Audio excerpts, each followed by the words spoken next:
Live from the Washington, D.C. area, it's the Inside Scoop. All the news that our viewers want to know. Now, here's the host.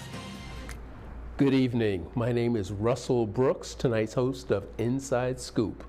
Tonight's program will focus on one of Fairfax County's most complex problems, the need for more affordable housing.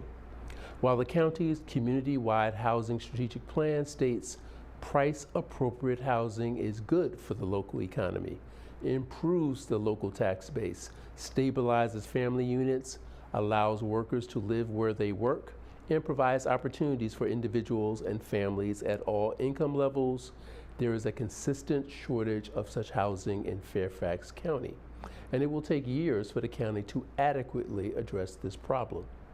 To help us learn more about what is currently being done, the issues involved, and what more needs to be done, I am joined tonight by Kerrie Wilson. Ms. Wilson is the CEO of Cornerstones, a Northern Virginia housing and human services nonprofit. She's also the co-chair of the Fairfax County Affordable Housing Advisory Council. Ms. Wilson, or Kerrie, can I call you Kerrie? Please. Welcome to Inside Scoop. Thank you. Let's begin with a description of Cornerstones. And Crossroads is another wonderful organization in the county. Yes, Cornerstones has been working for more than 54 years in Fairfax County. All the issues that you were talking about in terms of affordable housing need, we were founded out of a grand social experiment by Reston's founder, Robert E. Simon, who bought some land, who laid out a blueprint, and imagined a community where there would be not only affordable housing that was appropriate for people, at different points in their life, when they're starting out, when they were retiring, but also affordable, close to jobs, close to trails and other, recreational facilities. And so our organization grew out of his vision. We became the advocates to see that affordable housing was built and that vision became true. And we started with housing, and frankly, over the last 50 years, have now grown into one of the county's most important backbone organizations. We work with homelessness, own affordable housing.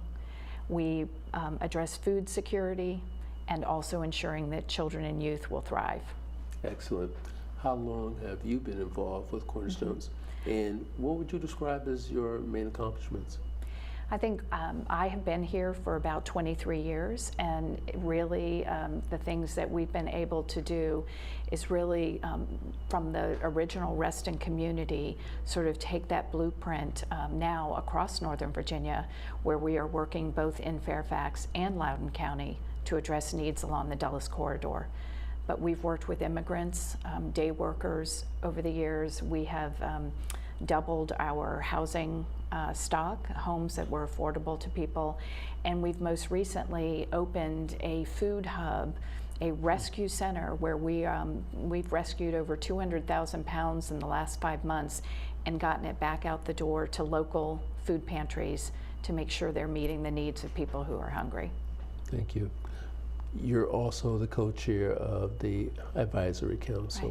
Right. Could you describe the responsibilities that entails, and specifically what is required of you by the Board of Supervisors for Fairfax County? Sure, and because Cornerstones is involved in housing advocacy and community building, this made a lot of sense, and I've been privileged to serve on this council and now as its chair for some time. The Affordable Housing Advisory Council, or AHAC, as we call it, a great name, it's really charged by the Board of Supervisors to keep housing front of mind, top of mind. We know housing is a justice issue. It's foundational for every family, for every individual and parent to succeed.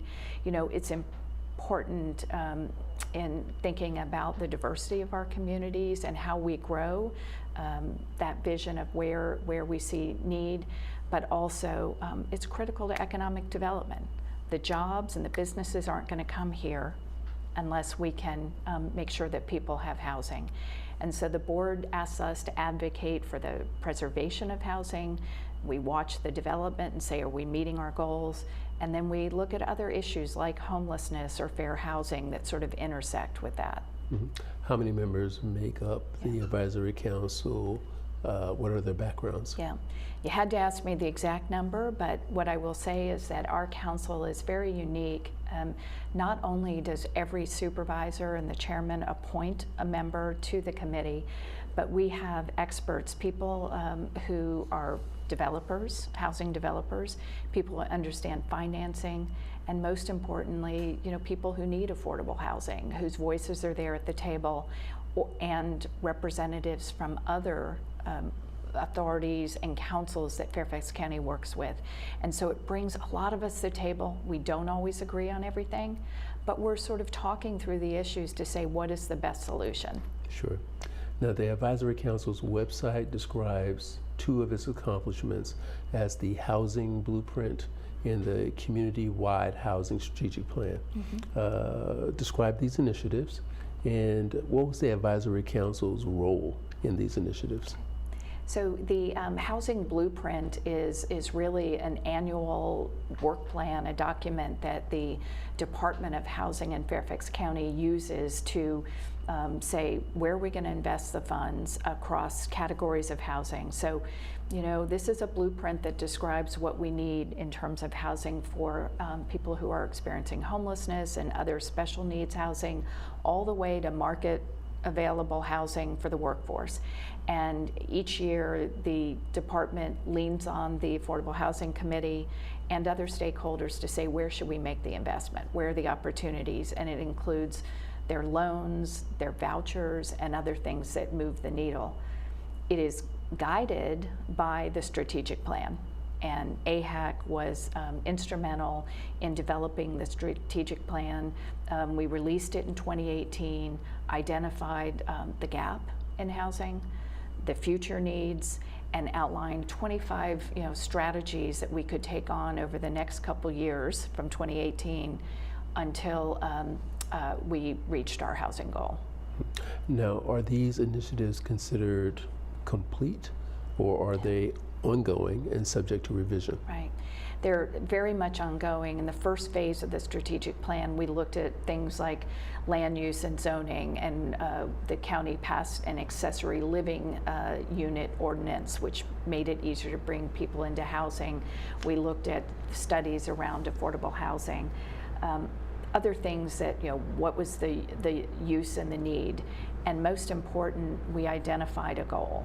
We said, we looked at the number of units needed, and we looked at the number of units over the next 15 years that would be needed to house people who earn less than 60% of the area median income, which is where it's affordable for people to live and work in Fairfax County. Mm-hmm.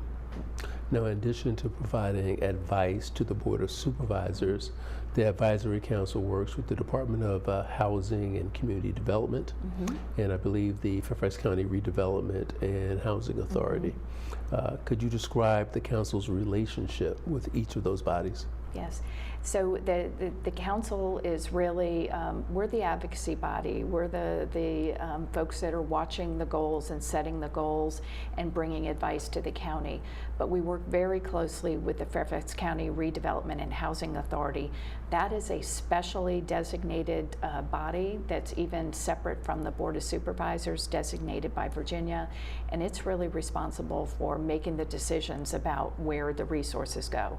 They can issue bonds, they can for housing, and they are the ones that allocate loans to make sure our housing pipeline is growing.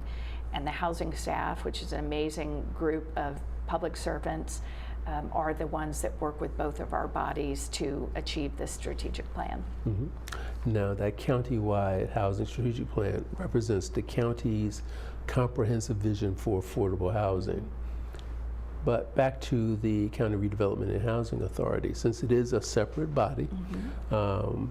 From the Fairfax County government, with powers granted by the state, as you mentioned, do they share that vision? They absolutely have endorsed the vision. Their job is to allocate the money. Their job is to, and they own the public housing that Fairfax County owns and operates. So they're looking at it as both a landlord and an investor, and making sure that the county's resources are being well spent. The Advisory Council also monitors the progress being made in the implementation of the strategic plan, and the data is shared on the Affordable Housing Dashboard. Yes. Can you describe that mechanism and what the public can glean from it? That's right, because housing is complicated, because when we think about affordable housing, it does include homes that are owned by Fairfax County or the Housing Authority itself. But affordable housing also means homes that are owned by organizations like Cornerstones, where we partner with the county and federal government, but also private market landlords who offer homes at an affordable market rent. So that dashboard describes our current number of homes in each one of those categories, where we can look and see how are we doing against the goal of 15,000 more homes that we know we needed over 15 years, and how are we getting there? So if I were to look at the dashboard, I would see how close the county is to achieving that goal of approximately 5,000 housing units created each and every year.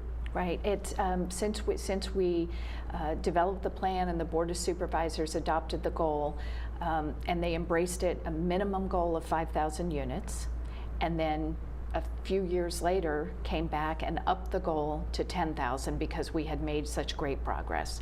And so you can see that, and I think one of the important things is it lets us see what's happening across Fairfax County, because this is a goal that's important for every resident in Fairfax County, not just in certain areas of the county. Are certain areas of the county making more progress than others? That is always possible, but we've got a great set of achievements in housing here in Northwest Fairfax County, in South County, and I'm really proud of what I've seen us accomplish. Well, that is very, very good to hear. We are just getting warmed up, but we're going to have to pause our conversation.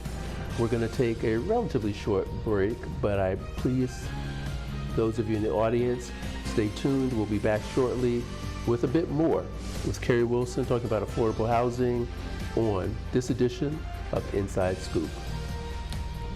Okay, so we drowned the fire, stirred it, drowned it again, and now just feel if it's cold. Yeah. Cool.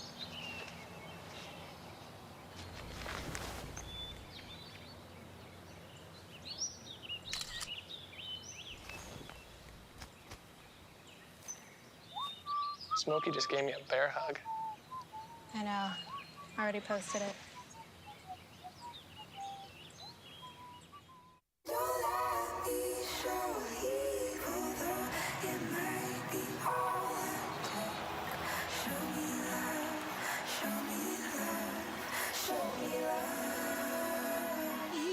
I got a crick in my neck, limp in my step, cramping in my muscles every time I try to flex. I'm scared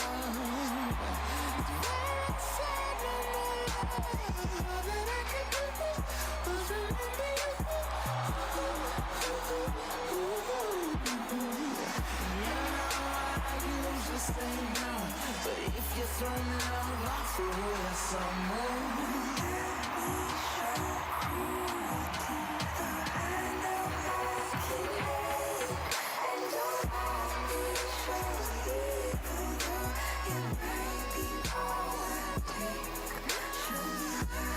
It's a big responsibility. Oh, it's huge. I know, it's huge. And the salary.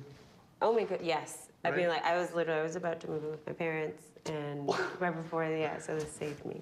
I really believe in you, you know? Thank you. It's nice to hear that from someone. These are cool. Did you, what did you?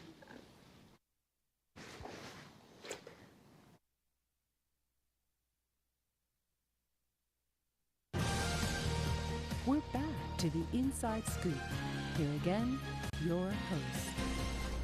Yes, we are back on Inside Scoop with Kerrie Wilson, CEO of the nonprofit Cornerstones and co-chair of the Fairfax County Affordable Housing Advisory Council.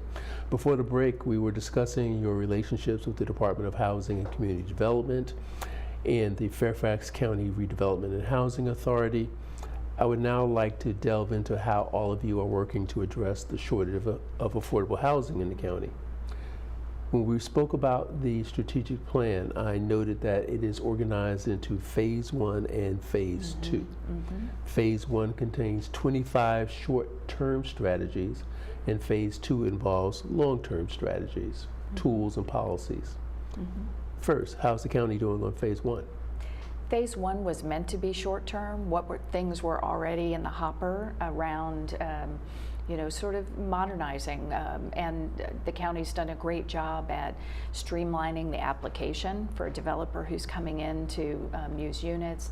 They've worked very creatively to think about how can we allocate project-based vouchers, as they're known, vouchers that subsidize units in an affordable housing project. So very proud of some of the initial work we did. That was in 2018, and as you know, just a couple years later, the pandemic hit. Sure. And so a lot of the issues have changed. And then as the Affordable Housing Council has continued to meet, we've looked at those strategies, said, are they still relevant? And what other new things have we learned about since the pandemic? And when we think about particularly the great need to provide rental assistance and to support people who lost jobs and worked during the pandemic, our housing focus and our housing efforts in all of those areas shifts to meet those needs, but also stays focused on land use. Funding is essential. The staff support and expertise we need to bring those projects to completion, and then also other creative tools that we can bring to bear. So phase 1 is proceeding. Yeah. To support phase 2, the Board of Supervisors created an Affordable Housing Resources Panel. Now, how is that body different than the Advisory Council?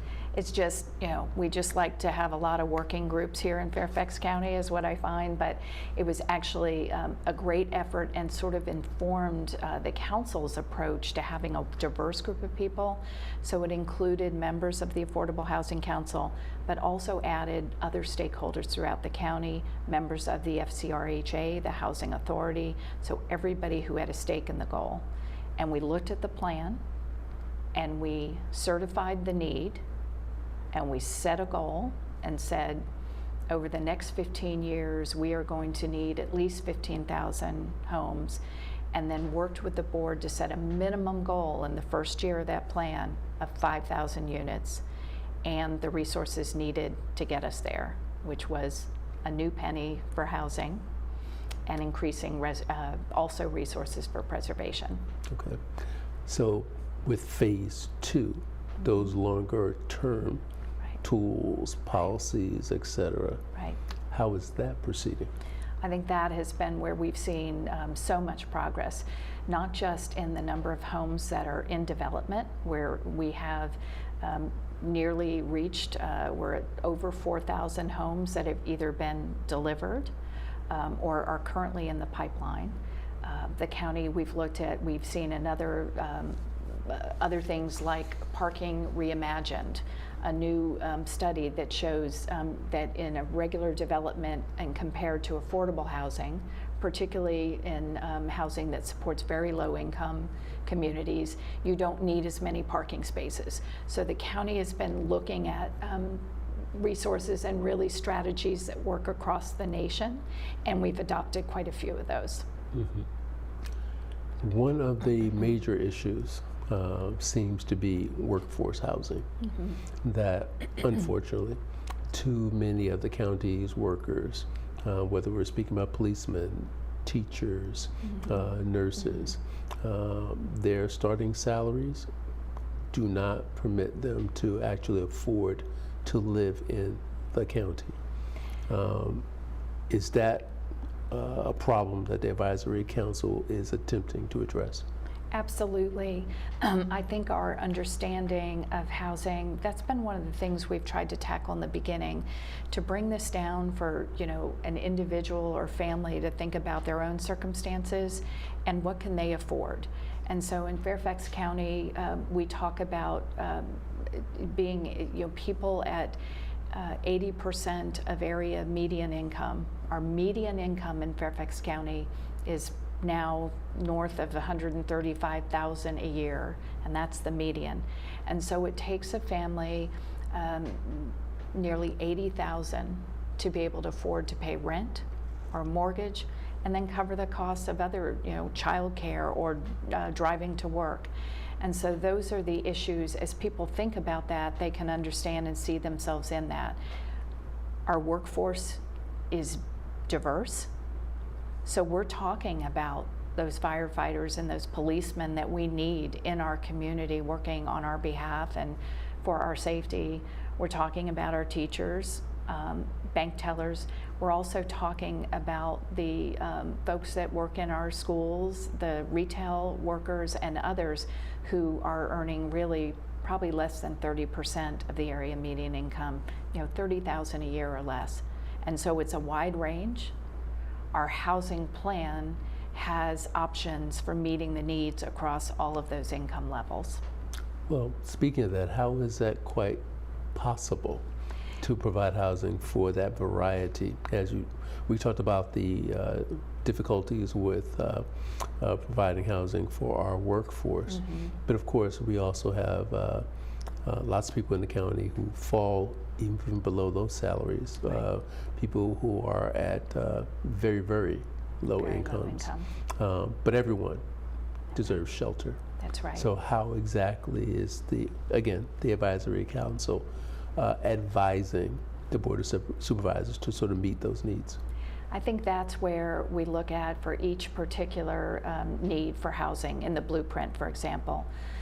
When we're talking about the workforce housing, it may be certain incentives that a developer comes in and resources that the county gives in the way of contributions. When you go in, and we're a housing developer too, and to make it all pencil out, I need to know what are my carrying costs, my construction costs, and then how am I going to keep this sustainable over years.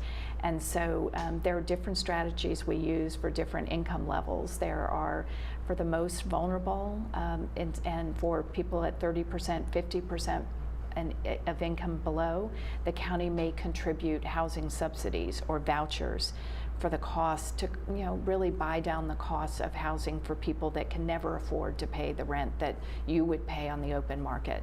And then there are other loans that we build on top of that. But we look at those things, tax credits, other incentives that get us to the table. Thank you. I want to go into that a little deeper if we could. So one, is it really possible for the market to meet the variety of needs that you just described? I think any developer will tell you the challenges and certainly the cost that increases that we've seen since the pandemic in terms of construction costs and all of those. You look at that and your costs go up every day. But it is that combination of things, the use of county-owned land, contributing that. So if you can use county land as part of your project, or the offsetting parking spaces that are so expensive in any project if we don't have to put as many parking spaces. So it is a way that developers work, and with the county they also get more density, and you hear about density or more units in a development per acre. So that they can afford to, again, have all of the units support the cost of the building. Some of those units have to remain affordable at those 60% of AMI and below. That meets the needs of the people we've been talking about. And then they can, other developments, then you can take it up for 80% of AMI and close to the market rate. So it is a strategy game. I think Fairfax County does a great job, and they have a wonderful simple document that kind of tells us how we're doing in every area of the county, how many units we've built, and for whom they are affordable. Good. So these range of subsidies that you described, obviously they could be tax breaks, but also you described land use. Land use. I believe some developers may be looking for easing of regulations.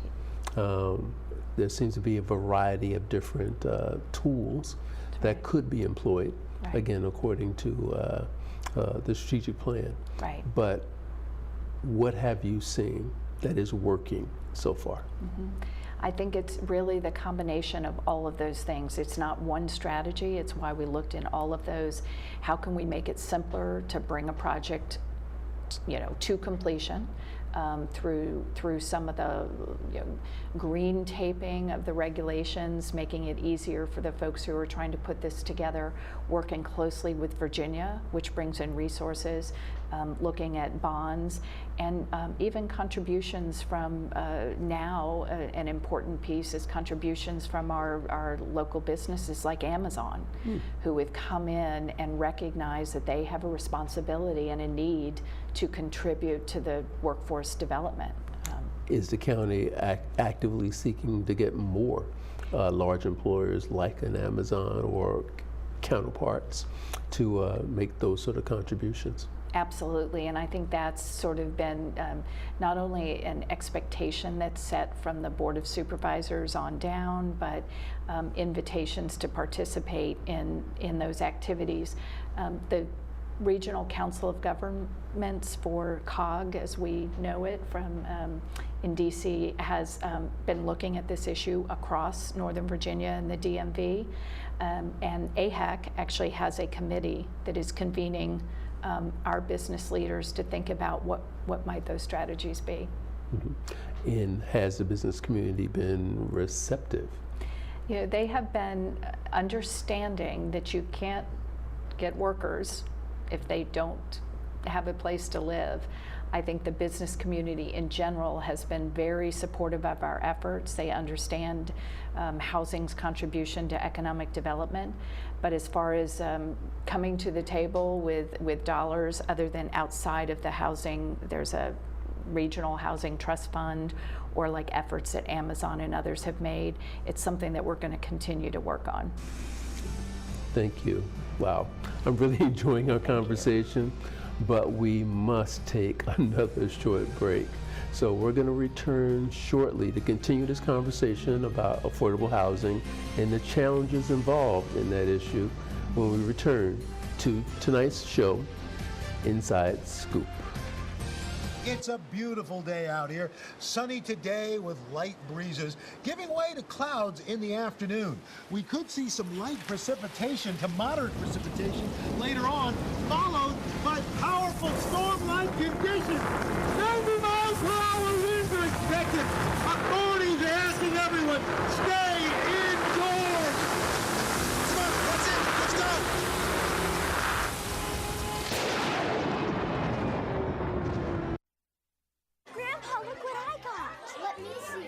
Oh, Dad, wait till you see the bike we got for Jake. Hearing loss happens gradually with age, making it easy to ignore. Yet most older Americans aren't getting their hearing tested. Untreated hearing loss can keep your loved ones from enjoying what they cherish most. Dad, can you hear me? Don't let that happen. Speak up about hearing loss. You'll be glad you did.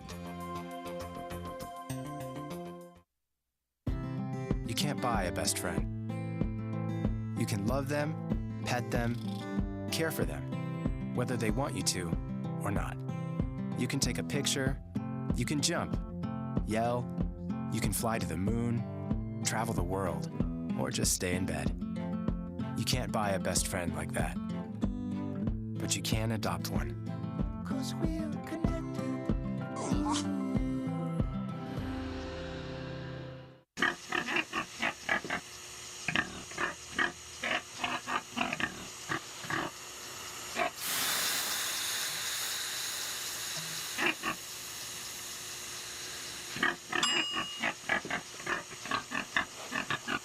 Cook foods to the right temperature using a food thermometer. 3,000 Americans will die from food poisoning this year. Keep your family safer. Check your steps at foodsafety.gov.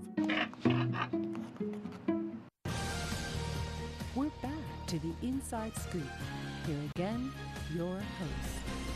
And again, we are joined tonight by Kerrie Wilson, co-chair of the Fairfax County Affordable Housing Advisory Council. So let's continue our discussion. Could you describe one of the terms that is frequently used, which is price-appropriate housing? Could you describe that for our audience? Sure. I think that's, in very simple terms, it's housing, a rental or mortgage cost that is affordable for the family. And usually we talk about that as paying no more than 30% of your income because you've got other costs, childcare and food and transportation. So 30% of income is what we think of as price-appropriate housing. Now, when the strategy was developed back in 2018, originally, it said an income of at least $70,560 was necessary to afford the typical rent in the county. I suspect you need even more today. Absolutely need even more today as we've seen our median income rise, but it just tells you the real challenge is how many renters are cost burdened. More than half of Fairfax County renters are cost burdened, meaning they're paying more than 30%, and many of them paying over 50% of their income just for housing alone, housing costs alone. And that is one of the challenges we seek to address. It's the same thing even for homeowners. There are homeowners who are cost burdened because they were able to find a mortgage, but they're not able to afford. And that is our biggest challenge. Having people understand, because that's a very real issue. Since the pandemic has sort of lifted, we've seen rents rising here in the double digits. One of my staff members mentioned that her rent had gone up $700 in just the last year, and she is finding it hard to be able to, to continue to live alone. And so part of the work of the council is to involve real people, real stories, and sit down and talk about, what it means when they cannot find a place to rent in Fairfax County. Another term that is frequently used is overcrowded housing. And I understand that's also a significant issue in the county. Can you describe what is meant by overcrowded housing and what can be done about it? Right. And I think that's one of those terms that sort of brings immediate negative connotations, actually, as some people like to think about affordable housing. But overcrowding is really just the market's response to the fact that we don't have enough affordable homes, we don't have enough homes in the area, and enough homes that are affordable. So people have no, other choice but to live together. We see 2 or 3 families sometimes living together in a home, or we see homes that are subleased and sometimes, basement apartment and others really outside of the county zoning regulations. The solution to that, again, is all the things that Fairfax County and that we are doing to say, let's build enough affordable housing so people can afford to live and work here, and that takes the pressure off of families that have no other choice.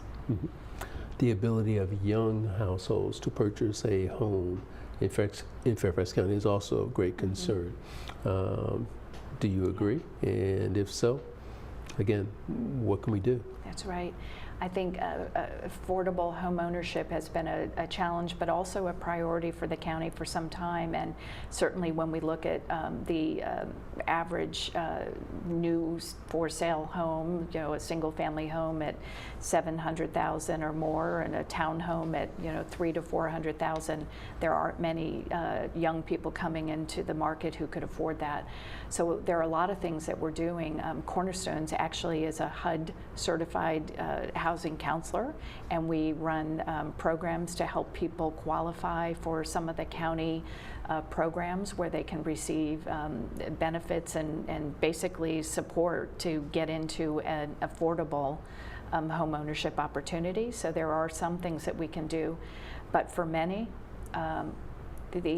they're being forced to stay in rental housing, much of which, the average cost of a 2-bedroom apartment I know in Reston is running at $2,200 a month. My mortgage is less than that. Another concern has to be the housing options are available for people with disabilities. Yeah. When the strategy was written, approximately 70,000 Fairfax County residents had a disability. Again, that was 2018.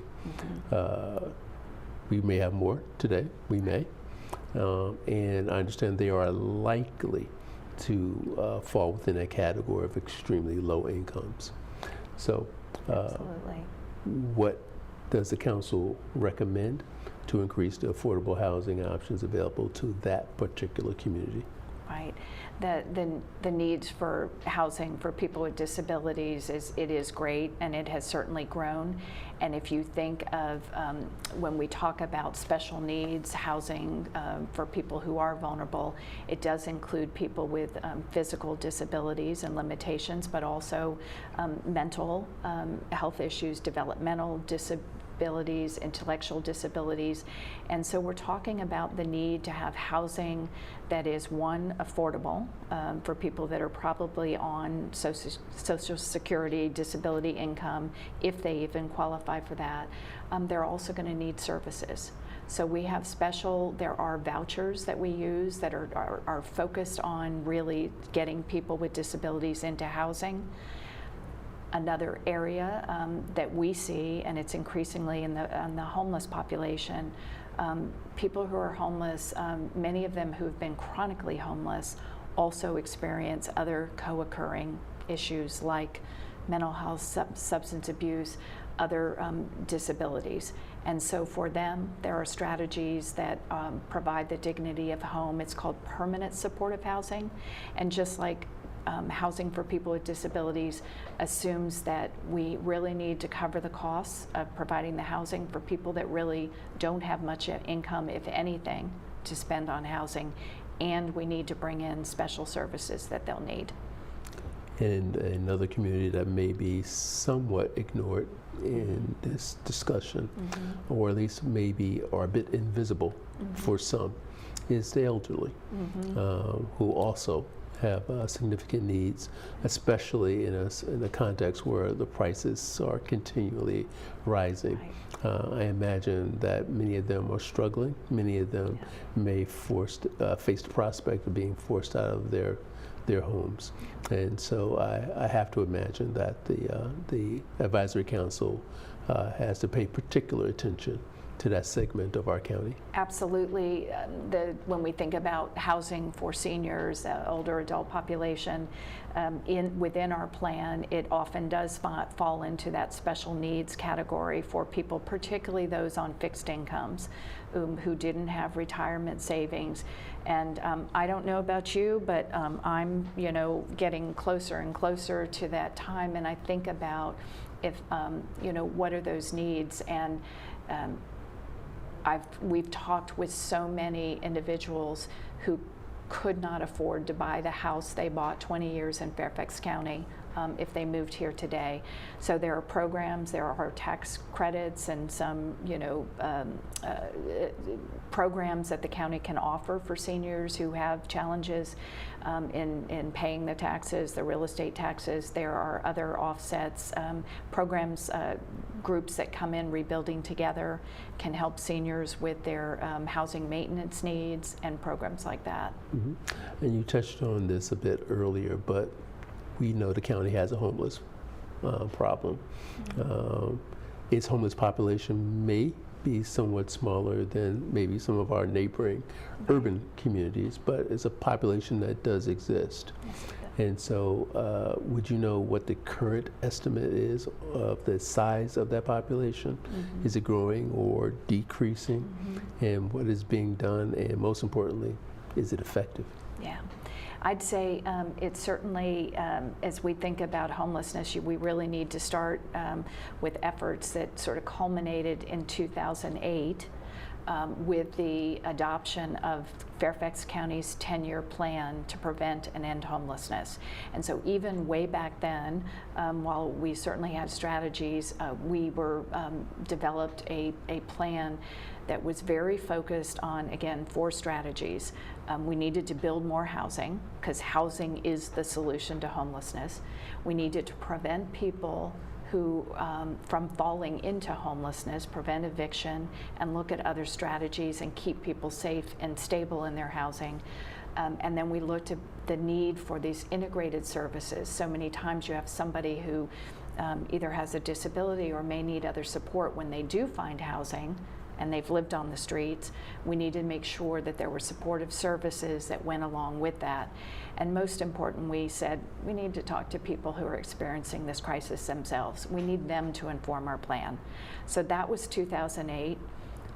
I can tell you we're very proud that, you know, halfway through that 10-year plan, we had reduced homelessness by 50% in Fairfax County through a concerted effort. And that's where that Housing Council's strategic plan, other things have been a big piece of that. But here we are today, and again, post-COVID-19, we have seen an increase in the number of people, certainly around the region, who are experiencing homeless or unstable housing. While Fairfax was one of the few jurisdictions in this year, we do a point in time where we go out and count people and sort of say, identify everyone in our community who is homeless, and by HUD standards. We sort of stable around 1,300 people. We have not seen an increase, but that really belies the fact that we do have families who are in temporary situations in motels more than ever, and we have growing numbers of people who are unhoused, living on the street because our shelters are full. Is the problem in Fairfax County a problem largely of single adults? Is it families? What's the dimensions of the problem here in our county? It's has been both over the years, but we've been able to bring that down again through strategies to build more housing for singles, like permanent supportive housing where we find people, and also for families, again, heavy efforts in preventing families from becoming homeless in the first place. Mm-hmm. And it sounds impressive that it's sort of a joint effort between, it sounds as if it's a variety of agencies within the county that are attempting to deal with this problem. As you said, I suspect that many homeless individuals may have other issues that also need to be addressed. Absolutely. Okay. Well, it seems like our time just flies past, and all of a sudden it's time to take another short break.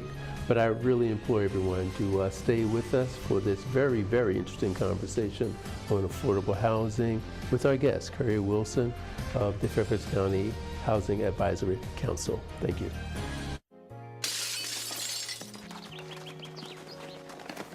Nice going, Spencer! I can't believe we broke Old Man Hennessy's window. Correction, dude. You broke. I just threw the ball. This is really bad. What are we gonna do? We? Go to the door, ask for the ball back. Are you serious? It's my ball, Myrtleback. You're so dead. I'd run away. Yeah, to Uruguay. Kiss your life goodbye. Sorry. Let's go. Yeah. Remember me and your well. Nice one.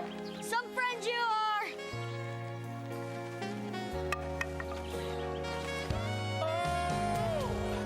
Keep smiling, keep shining. Hi. Hi. Tell him it was an accident. And we can fix the window. Come on. I'll come with you. Loyalty. Pass it on. You go first. A message from the Foundation for a Better Life. One day these rats were playing in the woods. One of some matches and that's no good. Listen to smoke before you give it a try. Only you. Don't play with matches. Don't play with fire. Cause there's nothing very funny about 3,000. Nothing very nice on a homeless mind. So if a gorgeous force is what you desire, don't play with matches. Don't play with fire. Only you can prevent wildfires. Fire.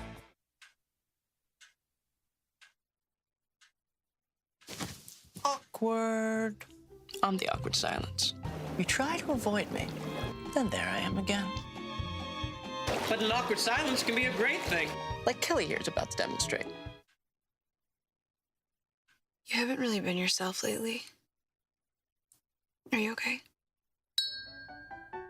Find out how you can help a friend with their mental health at seizetheawkward.org. We're back to the Inside Scoop. Here again, your host.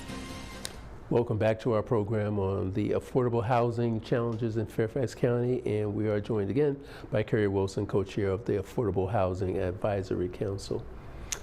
Over the next 15 years, the county is expected to add more than 62,000 households, primarily working households, and we know the county will need to add numerous new housing units each year. 3 major obstacles have been cited as preventing or making it difficult for the housing to be constructed. The high cost of land and construction, federal, state, and local regulations that add to the cost of building housing, and the opposition to new construction by existing residents. Do you agree that these factors are preventing sufficient affordable housing from being built? I think those are absolutely issues and challenges that we face, and also the things that the Affordable Housing Council has tried to address. Okay. Can they be overcome? We're going to keep working it, and what I'll say is that Fairfax County is committed. To have the Board of Supervisors declare housing as an affordable housing as a priority is critical, and so that's where it starts. And if we're going to overcome the rest of it, it takes that continued political will. It takes the commitment of our community members to learn about and understand the housing, and advocates to get out there and help spread the word. Now, speaking about the need for possibly education within our communities, when we speak of the current residents and their opposition to affordable housing within their communities, are they concerned about maintaining property values or the character of their communities, or are other factors at play? I think those are all things that people cite, legitimate concerns for any person that's in a neighborhood, and you hear that now we're going to build new housing, or we're going to build housing for people that have previously experienced homelessness. Those are fair concerns. But what they don't take into account is that it's actually the producing quality housing in a community and bringing that in and providing the services with reputable, Fairfax County or organizations like Cornerstones or so many others actually can improve the condition of the community for everybody. Certainly the people who have been stressed and living on the street or in overcrowded conditions, but also what it does, it's a solution to housing. So our job has been, it's one of the things that council is doing, more involved in both community meetings, in publishing information, coming on programs like this. So thank you to share what neighbors need to know about why this can work. And have you seen that with additional information, possibly even provided by community advocates or elected officials, does that cause a change in the mindset of people who formerly opposed affordable housing? I mean, certainly you can't change everyone's mind, but when we have been working on a project in Fairfax which would provide wonderful 35 apartments for seniors, medically vulnerable individuals, many of whom have been chronically homeless.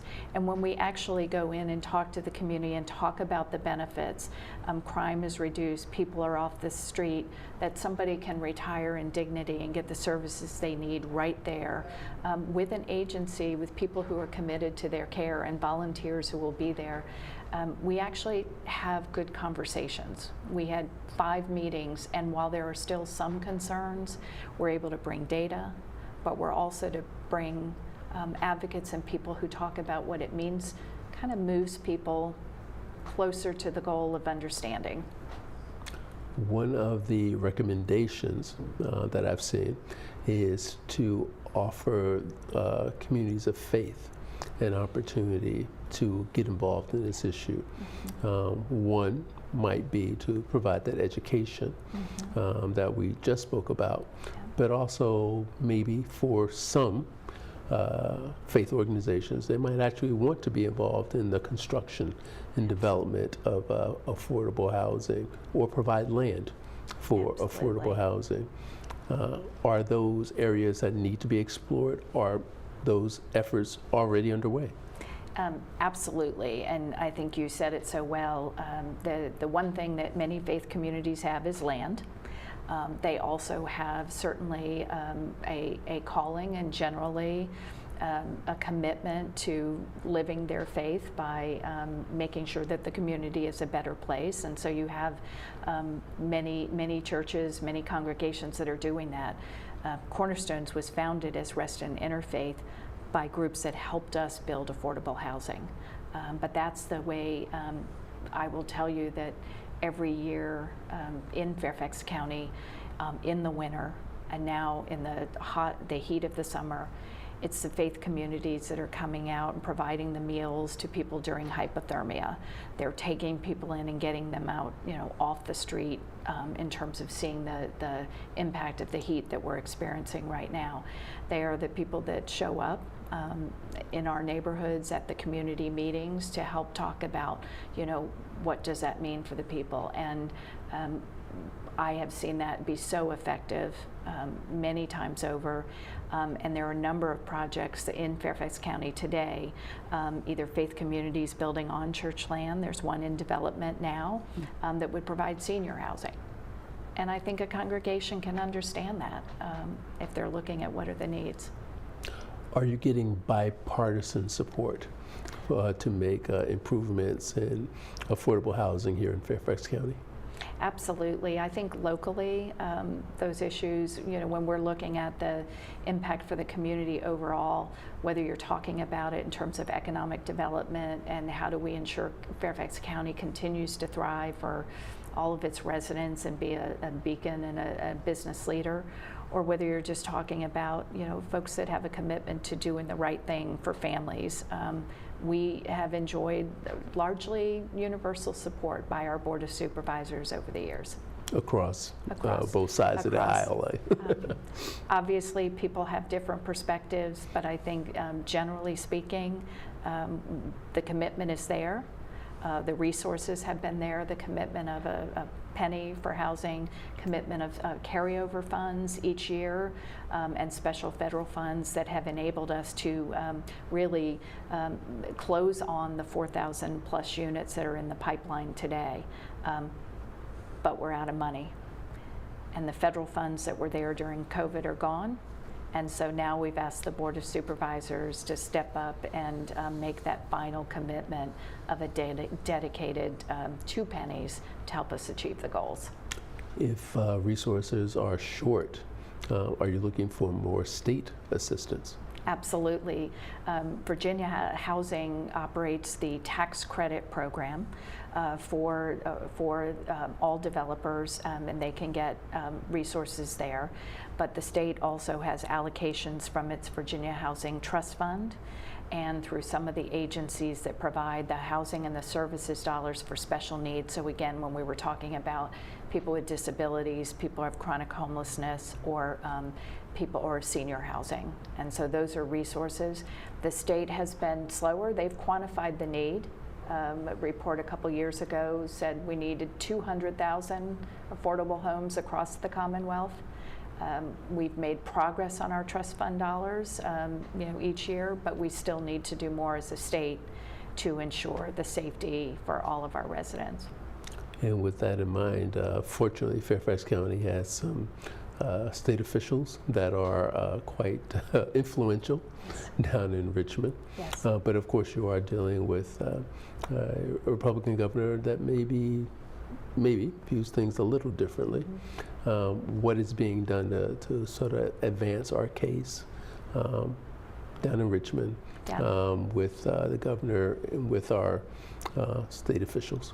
I think this is where it's great. The Affordable Housing Council itself, really their job is to advise the local board of supervisors. So we don't advocate officially at the state level, but we've identified the issues, and we share that information with groups like the Northern Virginia Affordable Housing Alliance, the Virginia Housing Alliance, faith groups, my organization's advocacy committee, all regularly meet in Virginia and take those needs to our legislators down there.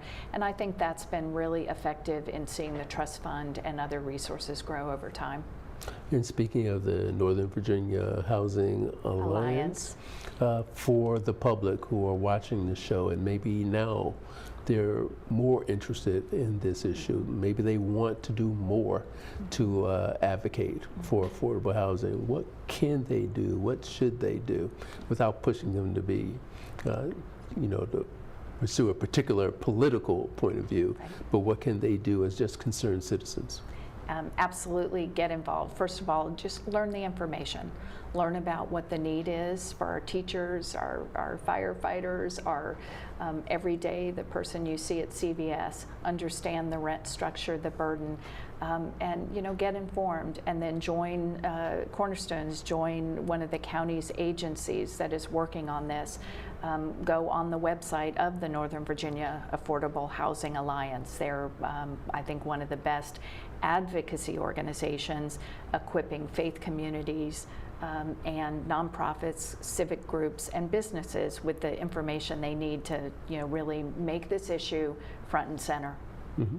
Now, you've described this strategy as being ongoing in terms of coming up with creative approaches and new ideas.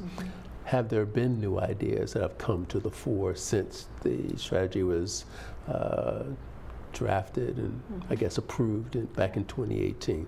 What new ideas have come to the fore? I think we, and I've talked a lot about just the development of affordable housing, but one of the things that's been critical and was part of our strategic plan is that the Board of Supervisors and Fairfax County have committed to what we call no net loss of affordable housing. So I live in Herndon. Herndon has some of the older homes, 30, 40 years old, they're aging. And one of the things we see oftentimes if a community developer comes in to redevelop, the goal is to prevent the loss of affordable housing.